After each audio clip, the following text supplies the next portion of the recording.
ऑस्ट्रेलियाने तिसऱ्या कसोटीच्या अंतिम दिवशी भेदक मारा करताना इंग्लंडचा 82 धावांनी पराभव केला। या शानदार विजयासह ऑस्ट्रेलियाने 5 कसोटी सामन्यांच्या मालिकेत 3-0 अशी विजयी आघाडी घेत ॲशेसवर कब्जा केला आहे। ऑस्ट्रेलियाच्या या विजयानंतर जागतिक कसोटी अजिंक्य स्पर्धेच्या गुणतालिकेत मोठी उलथापालथ झाली आहे। भारत आणि इंग्लंडसारखे संघ जागतिक कसोटी अजिंक्य स्पर्धेच्या अंतिम फेरीच्या शर्यतीतून बाहेर पडण्याच्या मार्गावर आहे। तर कोणता संघ कितव्या क्रमांकावर आहे आणि भारत कसे फायनलमध्ये प्रवेश करेल तेच आजच्या व्हिडिओतून जाणून घेऊ। त्यासाठी व्हिडिओ शेवटपर्यंत जरूर पहा।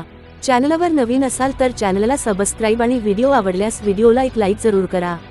2025-27 च्या जागतिक कसोटी अजिंक्यपद स्पर्धेत ऑस्ट्रेलियाने आतापर्यंतचे सर्व 6 सामने जिंकले आहेत। ऑस्ट्रेलियाची विजयाची गुण टक्केवारी 100% आहे, तर दक्षिण आफ्रिकेचा संघ 75% दुसऱ्या स्थानावर आहे। न्यूझीलंड आणि श्रीलंका अनुक्रमे तिसऱ्या आणि चौथ्या स्थानावर आहेत, तर पाकिस्तानचा संघ 5व्या क्रमांकावर आहे। 2025-27 च्या जागतिक कसोटी अजिंक्यपद स्पर्धेतील गुणतालिकेत भारत 6व्या स्थानावर आहे।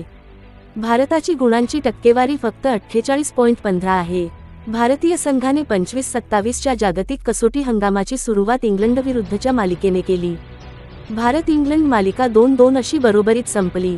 भारताने बांगलादेश आणि वेस्ट इंडीजविरुद्ध मालिका जिंकल्या, परंतु जागतिक कसोटी अजिंक्यपद स्पर्धेत न्यूझीलंड, ऑस्ट्रेलिया आणि दक्षिण आफ्रिकेविरुद्ध मालिका गमावल्या। याचाच फटका भारताला बसल्याचे दिसून येत आहे। टीम इंडियाकडे आता उर्वरित 9 सामने शिल्लक आहे। त्या 9 कसोटींपैकी 7 ते 8 सामने जिंकणे भारताला गरजेचे आहे, तेव्हाच भारत फायनलमध्ये प्रवेश करण्याची शक्यता आहे। भारताला श्रीलंका आणि न्यूझीलंड विरुद्ध 2 सामन्यांची तर कांगारूंविरुद्ध 5 सामन्यांची कसोटी मालिका खेळायची आहे। त्यामुळे टीम इंडिया किती सामने जिंकते ते पाहणे महत्त्वाचे ठरणार आहे।